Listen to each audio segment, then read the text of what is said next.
Welcome to Kenton's videos. Enjoy the video. You start by preparing frames and components so motion works predictably. Create at least 2 frames with matching layer names and turn repeating elements into components. This ensures smooth interpolation. Once done, open the prototype panel and connect the source frame to the destination with an interaction like on click or after delay. Set the default action now. Make sure to choose Smart Animate when you want properties to interpolate. This setup saves time and prevents mismatched layers later. You now configure the interaction details that define the motion's character.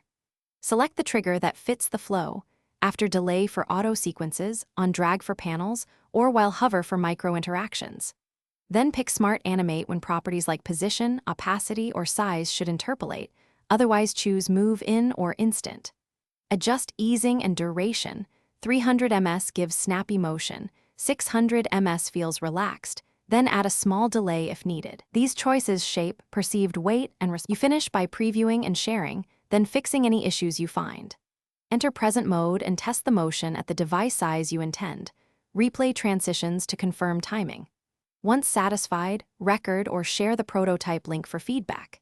If you see jumps or missing elements, make sure layer names match exactly between frames, avoid complex nested masks, and export raster assets at higher resolution when necessary. If performance lags, simplify animations or reduce simultaneous animated layers. This one tip fixes most problems.